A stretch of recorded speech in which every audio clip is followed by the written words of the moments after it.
L'heure de l'information et du journal magazine avec Steve Nadjar. Steve, bonjour.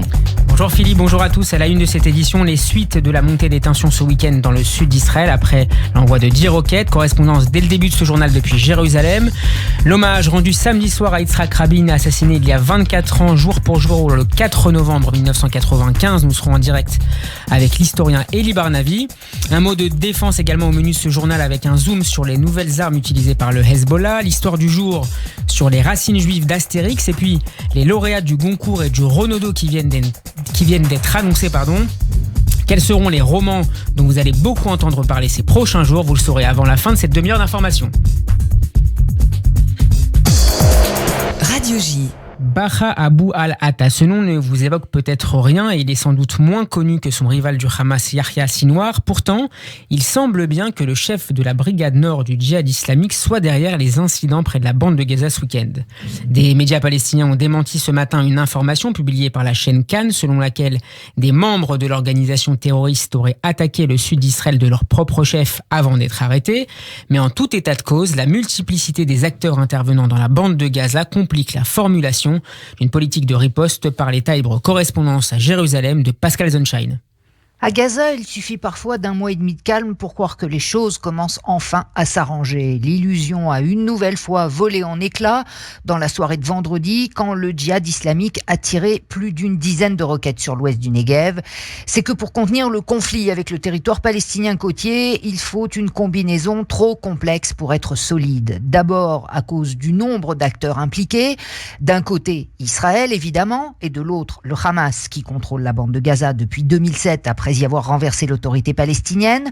Entre eux, les médiateurs, que sont le Qatar, qui injecte des liquidités en finançant partiellement la fourniture d'électricité ou en distribuant des espèces aux plus nécessiteux, et l'Égypte, qui sert d'agent de liaison entre Israël et le Hamas et qui surveille les débordements terroristes qui peuvent aussi impacter sa propre sécurité.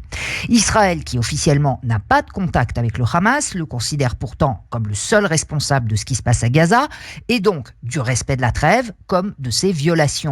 Or, le Hamas n'est pas seul à Gaza. L'autre organisation forte du territoire côtier, c'est le djihad islamique, qui, bien que composé de sunnites, a fait allégeance à l'Iran. Et comme le Hamas, le djihad dispose de son propre arsenal de roquettes qu'il peut tirer contre Israël.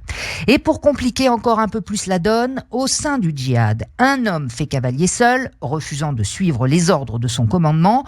C'est cet électron libre, Baha Abu al-Atta, commandant de la brigade Al-Quds du nord de la bande de Gaza, qui est à l'origine des tirs de vendredi soir, même si le djihad islamique prend une partie de ses ordres à Téhéran, même s'il défie l'autorité du Hamas à Gaza en se présentant comme le seul authentique défenseur des Palestiniens et combattant contre l'ennemi sioniste, il a lui aussi ses propres calculs politiques qui peuvent l'amener à accepter provisoirement de ne pas attaquer Israël.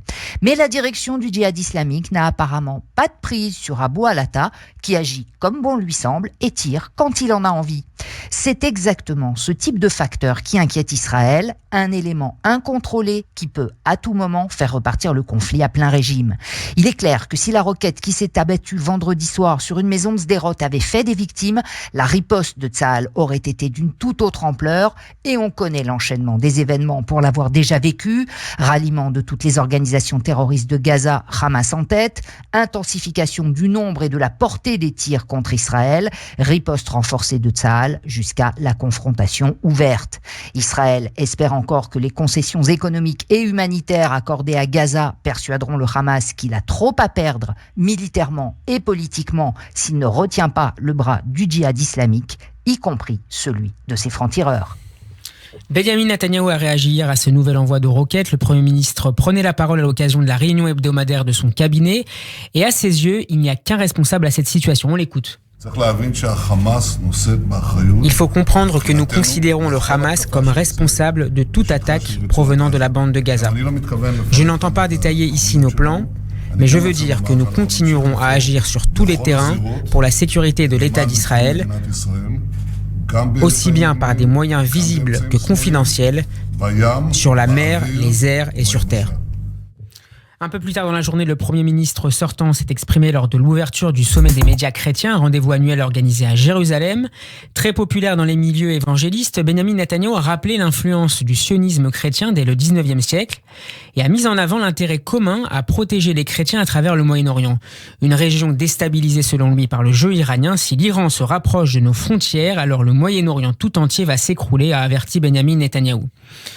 Israël commémorait samedi soir dernier le 24e anniversaire de l'assassinat d'Yitzhak Rabin. Le Premier ministre travailliste a été abattu le 4 novembre 1995 par un extrémiste de droite, Yigal Amir. Et c'est Benny Gantz, que certains considèrent comme l'héritier de Rabin, qui a prononcé un discours lors d'un rassemblement organisé à Tel Aviv.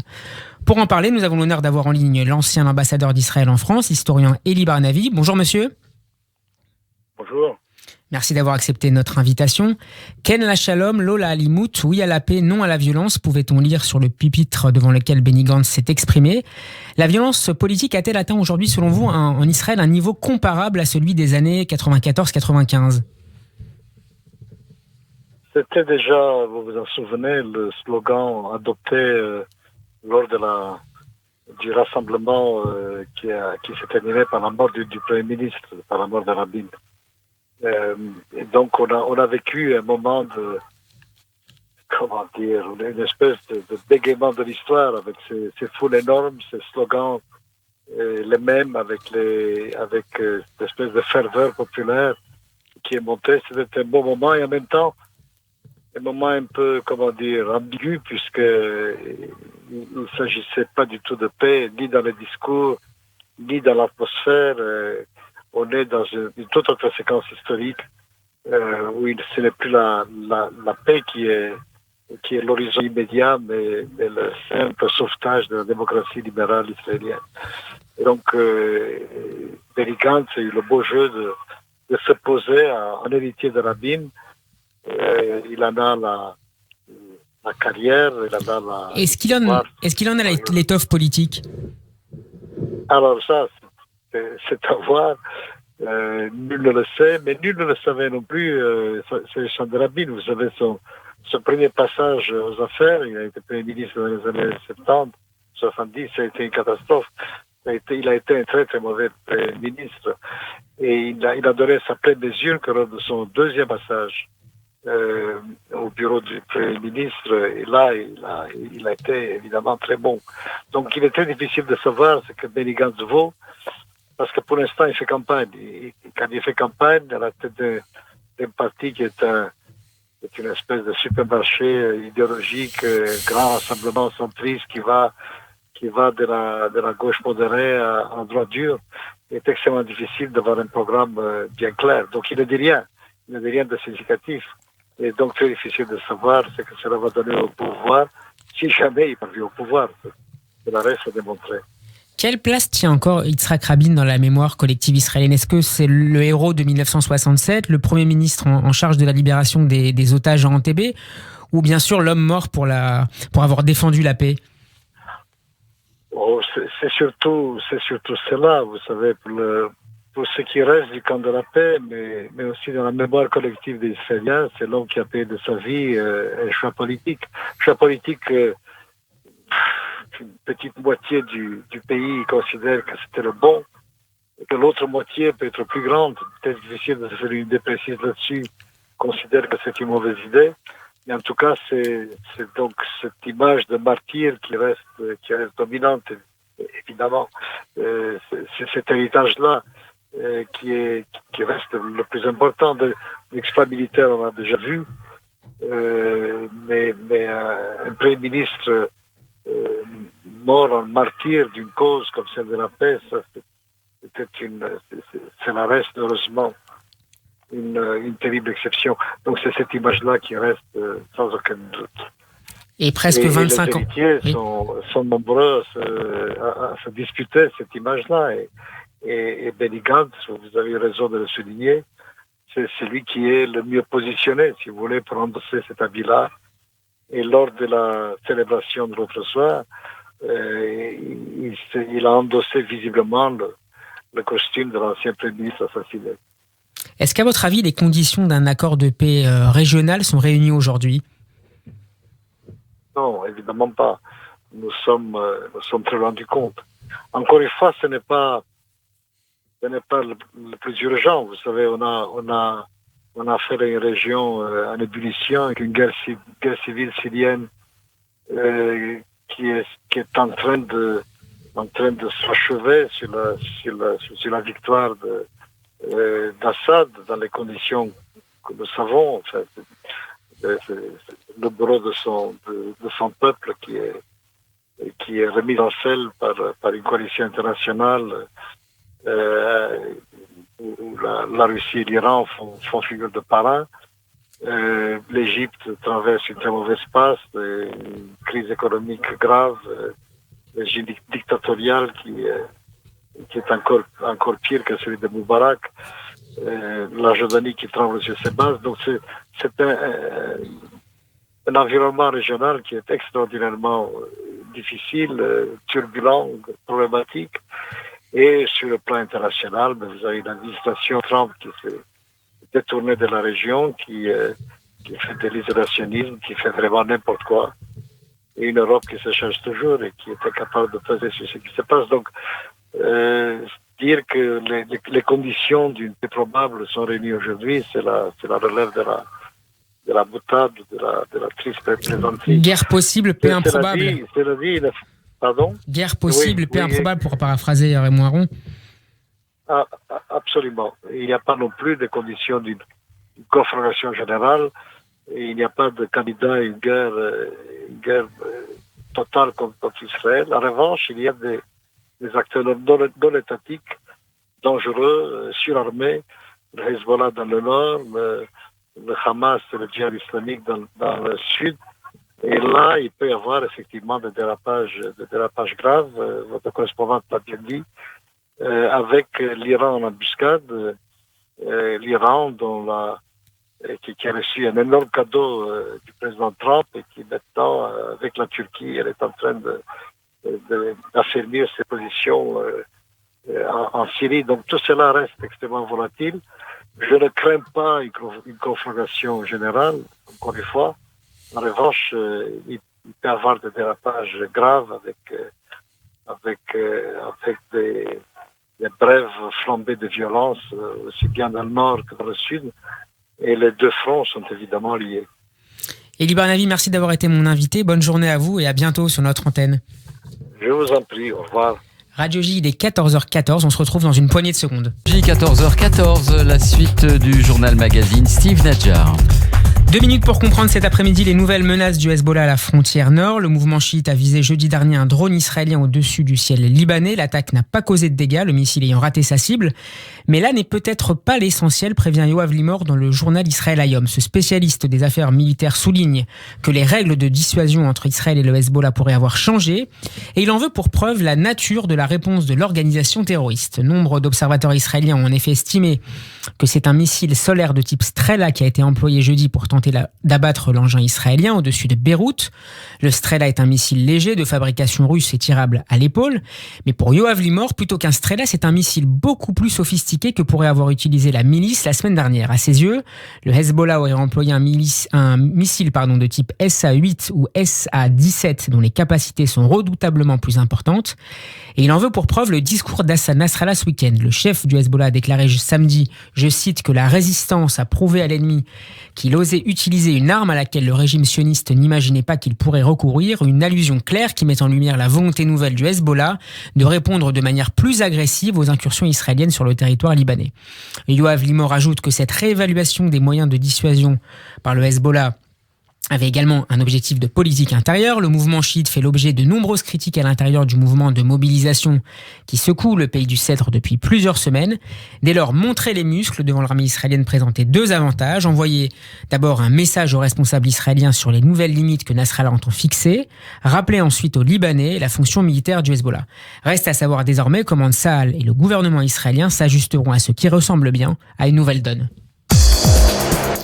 Le reste de l'actualité avec Gabriel Attal. Bonjour Gabriel. Bonjour Steve, bonjour à tous. On démarre avec une décision importante du réseau social Twitter. Oui, il a suspendu les comptes de la chaîne de télévision du Hezbollah Al-Manar, plus précisément les comptes en français, en anglais et en espagnol de la chaîne. D'autres comptes d'émissions d'Al-Manar fonctionnent normalement. Al-Manar a estimé que le réseau social semblait avoir cédé aux pressions politiques. En Angleterre, le chef du parti travailliste tente de rassurer les juifs britanniques sans succès.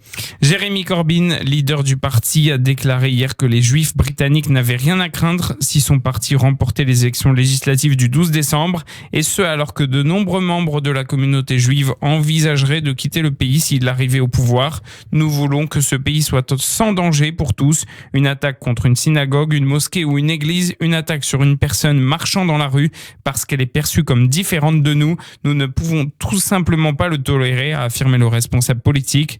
Selon un sondage publié la semaine dernière, seulement 7% des juifs britanniques envisagent de soutenir le parti travailliste. Et un sondage de septembre dernier, réalisé par le Jewish Chronicle, a révélé que 40% des juifs britanniques envisageaient de quitter le pays si Jeremy Corbyn était élu Premier ministre. En Irak, l'Iran au cœur de la contestation ce matin dans la ville de Kerbala. Oui, l'Iran... 4 manifestants ont été tués par balle, Steve, lors de violences cette nuit aux abords du consulat iranien de Kerbala au sud de Bagdad, a indiqué le médecin légiste en chef de la ville sainte chiite. Les manifestants ont tenté d'incendier la représentation consulaire de la République islamique d'Iran et le ministre israélien des Affaires étrangères, Israël Katz, a réagi ce matin et déclaré sur Twitter « Nous nous identifions à la lutte du peuple irakien pour la liberté et nous condamnons l'oppression iranienne. Les Irakiens ont une tradition et une histoire ancienne magnifique. De nombreux immigrants juifs d'origine irakienne en Israël se souviennent de leurs nombreuses années de vie commune. » J'ajoute un mot sur l'Iran avec cette annonce ce matin par le vice-président de la République islamique Akbar Salehi. Téhéran a mis au point 2 nouveaux modèles de centrifugeuses avancées permettant l'enrichissement d'uranium. Un de ces 2 modèles aurait déjà commencé à être testé. Salehi, qui dirige également l'organisation iranienne de l'énergie atomique, a ajouté que l'Iran produisait désormais 5 kilos d'uranium enrichi par jour, soit 10 fois plus qu'il y a 2 mois. L'Iran ne respecte plus qu'une partie de ses engagements pris lors de l'accord de Vienne signé en 2015 avec la communauté internationale en réaction au retrait américain. Gabriel, votre histoire du jour concerne le plus connu des Gaulois. Astérix peut-il être juif? C'est ce qu'a affirmé le rabbin Shlomo Aviner de la Rosh Yeshiva de Ateret Yerushalayim, cette yeshiva. Tout d'abord, l'auteur René Goscinny était sans aucun doute juif. Il est né à Paris en 1926 de 2 immigrants juifs de Pologne. Dans une interview à Sgourim, le rabbin Aviner, qui est français lui-même, a déclaré avec humour que savoir si Astérix était bien juif n'était pas aussi important que d'étudier Rachi. Le rabbin a poursuivi sa démonstration en soulignant l'importance que voyait Goscinny dans le dîner du Shabbat, sa vision de la valeur d'apprendre l'hébreu, ses voyages en Israël où il portait une kippa au mur occidental et son enterrement dans un cimetière juif. Et pour le Rav Aviner, Astérix, c'est Bar Korba et la potion magique, c'est la Torah.